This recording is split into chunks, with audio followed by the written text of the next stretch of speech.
PSG가 공식 홈페이지를 통해서 루이스 엔리케 감독, 아슈라프 하키미, 비티냐, 누누 멘데스의 재계약을 발표했습니다. PSG는 우리는 엔리케 감독과 2027년까지 계약을 연장했다. 하키미, 비티냐, 멘데스는 2029년까지 재계약을 체결했다고 전했습니다. 이번 재계약으로 PSG는 대부분의 핵심 전력을 2028년 여름까지 보유할 수 있게 됐습니다. 주전급 자원 중에서 2028년 이전에 계약이 종료되는 선수는 2026년에 만료되는 잔루이지 돈나룸마와 2027년에 끝나는 파비앙 루이즈 뿐입니다. 두 선수를 제외한 주전급 자원들은 모두 2028년 혹은 2029년까지 PSG 선수로 뜁니다. 이강인은 2028년까지 계약된 선수 중 하나입니다. PSG와 재계약을 체결한 세 선수의 중요성은 말로 다 설명이 불가능할 정도인데요. 풀백의 중요성이 날이 갈수록 중요해지는 현대축구에서 하키미와 멘데스를 잡은 건 매우 크다는 평가입니다.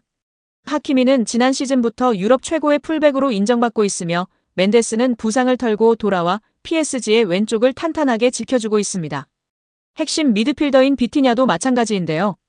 현재 비티냐만큼 중원에서 사령관 역할을 해줄 수 있는 선수는 전 세계에 많지 않다는 평가입니다. 엔리케 감독의 전술 구현에서 매우 중요한 풀백과 수비형 미드필더를 잡았기 때문에 PSG는 후방부터 전방으로 이어지는 코어라인이 앞으로 3년 동안은 탄탄하게 지켜질 것으로 예상됩니다. PSG가 가지고 있는 목표는 딱 하나뿐입니다. 이미 프랑스에서는 적수가 없는 PSG이기에 유럽 최정상으로 인정받을 수 있는 유럽축구연맹 챔피언스리그 트로피를 원하고 있습니다. 킬리안 은바페가 레알 마드리드로 떠나면서 슈퍼스타는 잃었지만 PSG는 이제 조직력을 앞세워 UCL 트로피를 노리겠다는 계획입니다. 슈퍼스타 위주의 영입에서 벗어나 팀에 융화되고 조직력을 올려줄 수 있는 어리고 유망한 자원을 집중적으로 영입하는 중입니다. 이강인도 이러한 방향성에서 영입된 선수 중 하나입니다.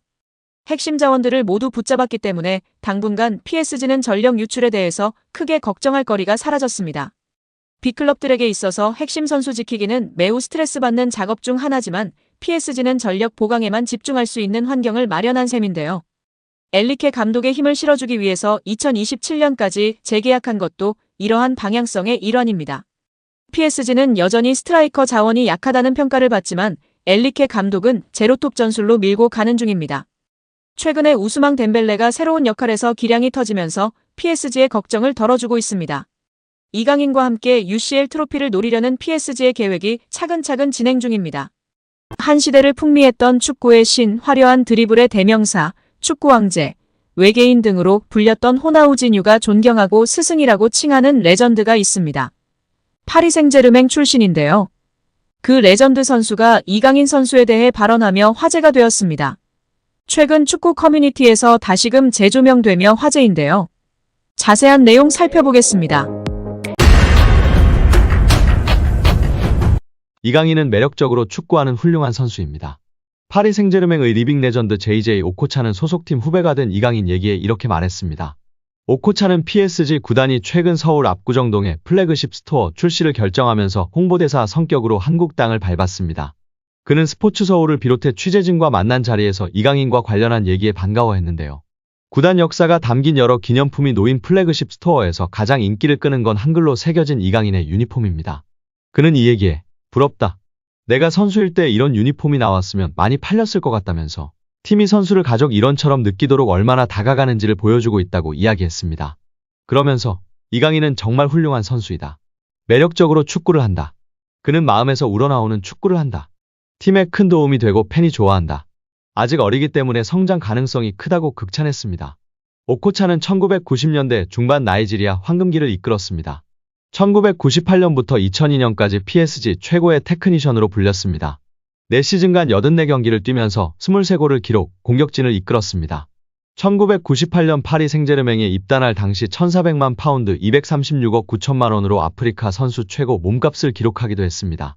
그의 방한으로 플래그십 스토어는 더욱더 빛이 났는데요. 관계자는 PSG에서 먼저 연락이 와서 국내에 준비하게 됐다. 국내 패션계의 입지를 굳히고 있는 사운드샵 발란사와 특별 콜라보레이션을 진행했다고 설명했습니다. 호나우지뉴의 스승으로도 알려진 오코차는 10일 유소년을 대상으로 특별 트레이닝을 진행했습니다. 호나우지뉴가 아주 화려한 플레이를 펼치는 선수인 것을 모르는 사람은 없을 겁니다.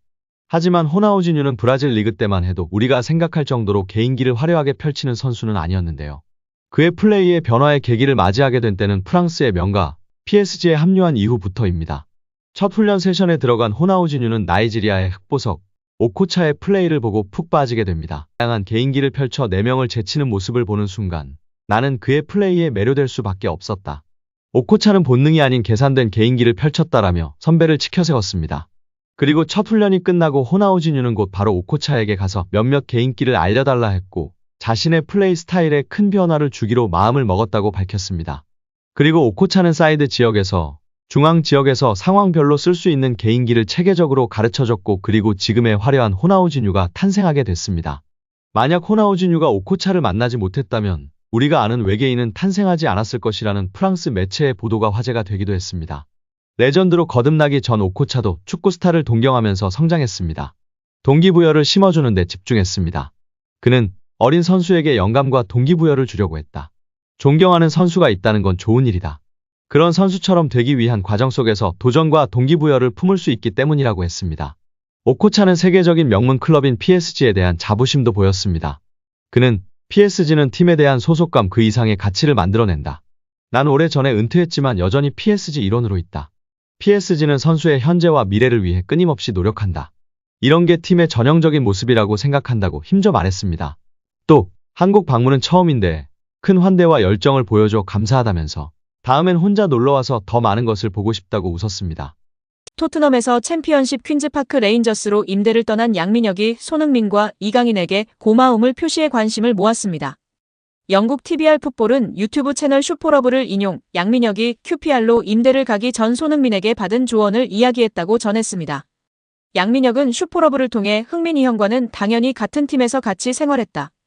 훈련이 끝나고 같이 밥 먹고 냉탕도 항상 같이 했다. 타지에서 같은 팀 선배로서 많은 도움을 주셨다면서 임대 가서도 다치지 말고 경험 많이 쌓고 돌아오라고 했다고 밝혔습니다. 양민혁은 지난 2024년 K리그 강원FC에서 고교생 신분임에도 38경기에서 12골 6도움으로 강한 인상을 남겼습니다. K리그 1 역사상 최초 고교생 신분으로 프로 선수가 된 양민혁은 시즌 중이던 지난해 7월 토트넘과 계약해 주목을 받았습니다. 아직 어린 선수다. 프리미어리그의 높은 수준에 적응하기 위해서는 시간이 필요하다는 포스테코글루 감독의 말처럼 양민혁의 토트넘 데뷔전은 좀처럼 쉽지 않았는데요. 손흥민도 양민혁에게 부담을 주지 말아달라고 당부한 뒤 양민혁은 K리그 첫 시즌 12골과 도움을 많이 기록했고 밝고 두려움이 없는 선수라고 간주했습니다. 또 그는 양민혁이 팀에 합류하게 돼 기대되며 내가 도울 수 있는 부분은 돕고 싶지만 압박을 주지 않아야 한다면서 축구가 그에게 가장 중요하다고 덧붙이기도 했습니다. 결국 양민혁은 경험을 쌓기 위해 QPR로 임대 이적하기로 했습니다. 요한 랑게 토트넘 테크니컬 디렉터는 제게 있어 임대 시장은 선수들의 성장에 있어 매우 중요한 단계라면서 프리미어리그 데뷔를 한 선수들의 80% 이상이 임대를 경험했다고 밝혔습니다. 양민혁은 이강인의 이름도 언급했는데요. 한국 축구대표팀에서 이강인과 인연을 맺은 양민혁은 여기 와서 강인이 형이 되게 많은 도움을 주신 것 같다. 고마움을 전하기 위해 이렇게 방송을 통해 이야기한다고 밝혔습니다. 이어 형이 새해에 먼저 연락을 주셨다. 선배가 후배에게 먼저 연락 주기가 쉽지 않다면서 강인이 형이 왔는데 어려움은 없냐. 자신감 가지고 너 하고 싶은 대로 하면 분명.